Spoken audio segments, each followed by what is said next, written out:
عبداللہ ابن عمر رضی اللہ عنہ ایک مرتبہ جا رہے ہیں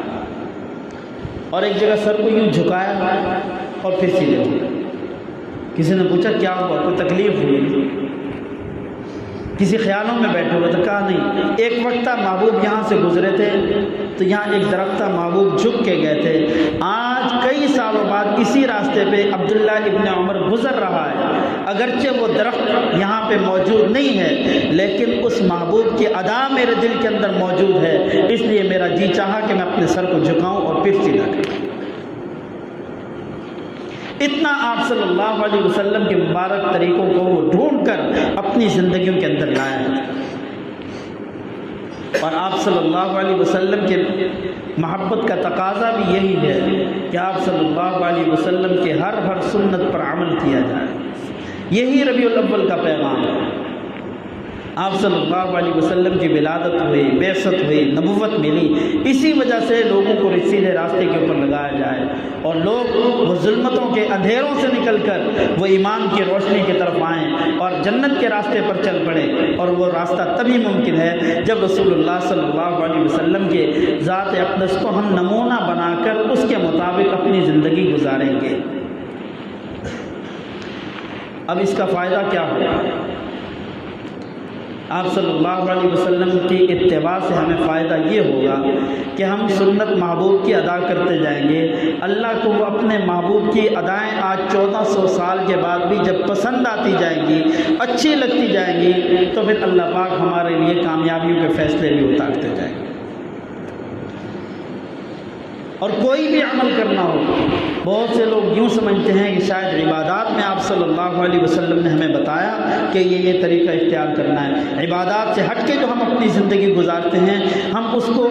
سنت سے تلاش نہیں کر سکتے۔ حضرت علی رضی اللہ تعالیٰ عنہ سے ایک یہودی نے پوچھا کہ علی آپ کی عبادت کا کون سا وقت ہے؟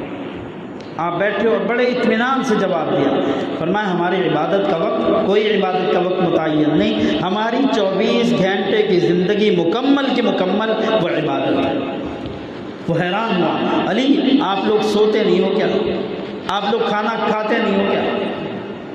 آپ پانی نہیں پیتے؟ آپ قضاء حاجت کے لیے نہیں جاتے؟ آپ کے اپنی کوئی ضروریات نہیں ہیں؟ آپ کے بیوی بچے نہیں ہیں؟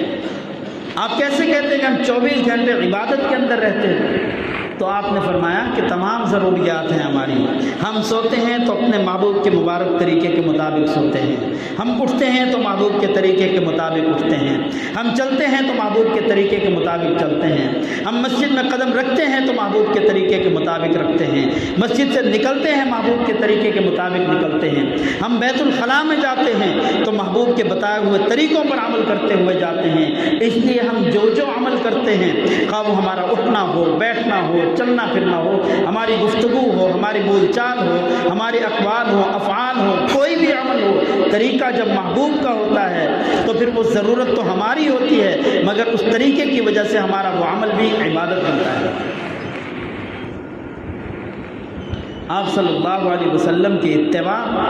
آپ صلی اللہ علیہ وسلم کی سنتوں کو اپنی زندگیوں کے اندر لانا، یہ ہماری 24 گھنٹے کی عبادت بن سکتا ہے۔ آج بہت سے لوگ نمازوں کے اندر پورے ہوتے ہیں، تسبیحات کے اندر پورے ہیں، تلاوت قرآن کے اندر پورے ہیں، تمام چیزوں کو، عبادات کو اپنے اندر سمائے ہوئے ہیں، مگر دنیاوی معاملات کے اندر بہنوں کو حصہ نہیں دینا، بیٹیوں کو حصہ نہیں دینا، اور بھی دیگر معاملات ہیں، لین دین ہیں۔ آپ صلی اللہ علیہ وسلم نے ایک ایک چیز ہمیں کر کے دکھلائی ہے، بتلائی ہے، خرید و فروخت کیسے کرنی ہے، اشیاء کو خریدنا کیسے ہے، بیچنا کیسے ہے، اس کے لیے ہمیں احکامات بتائے ہیں۔ تو آپ صلی اللہ علیہ وسلم کے مبارک طریقوں کو اپنے اندر لانے سے اس محبت کے اندر اضافہ ہوگا، کامیابیاں ہوں گی، اور آپ صلی اللہ علیہ وسلم کے ساتھ قربتیں بھی بڑھتی جائیں۔ ہمارے کراچی کے بزرگ گزرے مفتی محمد شفیع عثمانی صاحب رحمۃ اللہ علیہ، مفتی تقی عثمانی صاحب کے والد صاحب، وہ فرماتے ہیں کہ میں بارہا عمرے کے لیے جایا کرتا تھا، اور میں جب بھی جاتا تھا تو میں ایک پلر کی اوٹ کے اندر کھڑا ہو کے میں سلام پیش کرتا۔ لوگ جاتے تھے، جالیوں کو جا کر بوسہ دیتے، ہاتھ لگاتے، میرا جی چاہتا تھا مگر میں اس کے پیچھے چھپ کے کھڑا ہو جاتا کہ میں اپنے محبوب کے سامنے جاؤں تو کس منہ سے جاؤں گا، میں وہیں سلام پڑھ لیتا اور دل کے اندر یہ بار بار خیال آتا۔ تو ایک دن بڑی شدت کے ساتھ یہ خیال آیا، جی چاہا کہ میں سامنے ہو جاؤں، مگر اسی خیال کو دل کے اندر رکھے ہوئے تھا، وہیں پہ بیٹھ گیا اور وہیں مجھے تھوڑی سی اونگ آئی اور پھر مجھے خواب کے اندر یوں لگا جیسے کوئی آواز دینے والا کہہ رہا ہو۔ اس نے کہا کہ محمد شفیع یہ کہہ دو جو ہماری سنت پر عمل کرے، جو ہماری سنت پر عمل کرے، پھر وہ یہاں پہ بے شک نہ آئے، وہ جتنا بھی دور ہو وہ ہمارے دل کے اتنا ہی قریب ہے جتنا وہ ہماری سنت پر عمل کرے۔ تم یہاں آ کر اس دیوار کے پیچھے کھڑے ہو کے سوچتے ہو کہ میں سامنے کیسے جاؤں، اگر سنت پر عمل ہے تو تم اپنے گھر میں بھی ہوتے ہو تب بھی ہمارے قریب رہتے ہو، اور اگر سنت پر عمل نہیں ہے یہ کہہ دو، اگر سنت پر عمل نہیں ہے تو پھر وہ جتنا ہماری قریب کے جالی کے پاس بھی کھڑا رہے، وہ ہاتھ بھی لگاتا رہے، وہ بوسے بھی دیتا رہے، ہماری سنت پر عمل نہ ہونے کی وجہ سے وہ ہم سے دور ہے۔ آج بہت سے لوگ جو اپنی زندگیوں کے اندر سنت کو لائے ہوئے ہیں، سنت پر عمل کرتے ہیں، اور وہ وہاں نہیں جا سکتے، ان کے پاس وسائل نہیں ہیں یا اور پریشانیاں ہیں، مسائل ہیں ان کے لیے، وہ نہیں جا سکتے، تو اس کا یہ مطلب نہیں کہ وہ اپنے محبوب سے دور ہیں، نہیں، سنت پر عمل کرنے کی وجہ سے وہ اپنے محبوب کے اتنا ہی قریب ہیں۔ اور اگر سنت پر عمل نہیں ہے اور اللہ نے بہت وسائل دیے ہیں اور ہر سال کثرت کے ساتھ وہ حج اور عمرے بھی کر رہا ہے، تو یہ اس کا آنا جانا یہ تفریح میں ہو سکتا ہے، یہ سیر و سیاحت کے لیے ہو سکتا ہے، یہ لوگوں سے واپس آ کر مبارکبادیں وصول کرنے کے لیے ہو سکتا ہے، یہ وہاں کے زمزم اور کھجوریں خریدنے کے لیے چکر ہو سکتے ہیں، یہ محبوب کی ملاقات کا ذریعہ نہیں ہو سکتا، اس لیے کہ یہاں پہ رہتے ہوئے اپنے محبوب کی سنتوں پر اس کا عمل نہیں۔ اور یہ تو انہوں نے اپنے خواب کی بات لکھی، اور اسی کو اگر ہم احادیث سے لیں، آخری بات عرض کروں، آپ صلی اللہ علیہ وسلم حضرت معاذ ابن جبل رضی اللہ تعالیٰ، آپ صلی اللہ علیہ وسلم کے بڑے لاڈلے صحابی تھے۔ آپ صلی اللہ علیہ وسلم نے انہیں فرمایا تھا، انا احبک یا معاذ، اے معاذ میں تجھ سے محبت کرتا ہوں۔ ساری دنیا محبوب سے محبت کا دم بھرے اور محبوب خود فرمائیں، معاذ میں تجھ سے محبت کرتا ہوں۔ یہی معاذ ابن جبل رضی اللہ تعالیٰ آپ صلی اللہ علیہ وسلم نے انہیں یمن کا گورنر بنا کے بھیجنا چاہا اور ان کو روانہ کر رہے تھے، تو آپ صلی اللہ علیہ وسلم ان کو ہدایات دے رہے تھے۔ میں نے پہلے بھی عرض کیا تھا کچھ جملے،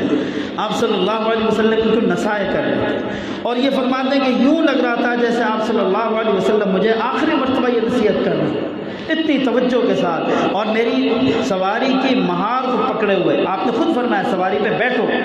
آپ واپس ہوتے میں بیٹھتا، لیکن آپ نے حکم فرمایا، میں بیٹھا، پھر آپ نے میری سواری کی مہار کو پکڑا اور آپ آگے چلتے چلتے میرے لیے آپ صلی اللہ علیہ وسلم نصائح بھی فرما رہے ہیں، اور میں کہہ رہا ہوں کہ آقا علیہ الصلوۃ والسلام چلتے جا رہے ہیں، میں اوپر بیٹھا ہوا ہوں، مگر آپ صلی اللہ علیہ وسلم کا حکم تھا، میں بیٹھا رہا، باتیں سنتا رہا، پھر آخر میں آپ صلی اللہ علیہ وسلم مدینے سے باہر آ گئے اور پھر کھڑے ہو گئے، اور پھر آپ صلی اللہ علیہ وسلم نے فرمایا کہ معاذ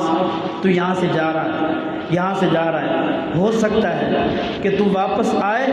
اور پھر میں نہ ہوں، میری قبر پہ آئے۔ فرماتے ہیں میرے آنسو جو ایک رکے ہوئے تھے اور میرے ضبط کے بندھن ٹوٹ گئے کہ محبوب ایسا کیوں فرما رہے ہیں، تو آپ صلی اللہ علیہ وسلم نے فرمایا معاذ تو آئے اور میری قبر پہ آئے تو یہاں پہ مجھے نہ پائے۔ میں نے کہا محبوب آپ اتنا دور کیوں کر رہے ہیں؟ اور فرماتے ہیں جب آپ صلی اللہ علیہ وسلم نے یہ بات فرمائی اور یہ بھی اندازہ ہو گیا کہ اس کے ضبط ٹوٹیں گے، یہ روئے گا، اور خود ادھر محبوب بھی جو فرماتے ہیں کہ میں تجھ سے محبت کرتا ہوں، وہ کیسے دور بھیج کے راضی ہیں، مگر اسلام کی خاطر، دین کی خاطر، شریعت کی خاطر، اللہ کے دین کی سر بلندی کی خاطر ان کو بھیجنا پڑ بھی رہا ہے، تو پھر وہ فرماتے ہیں کہ معاذ ہو سکتا ہے تو دوبارہ آئے، میری قبر پہ آئے۔ اور یہ کہتے ہوئے خود آقا علیہ السلام نے اپنے چہرے مبارک کو مدینہ کی طرف پھیر لیا کہ دونوں طرف سے آنکھوں کا آنسو جاری ہو گئے۔ فرماتے ہیں کہ میں نے کہا محبوب مجھے اتنا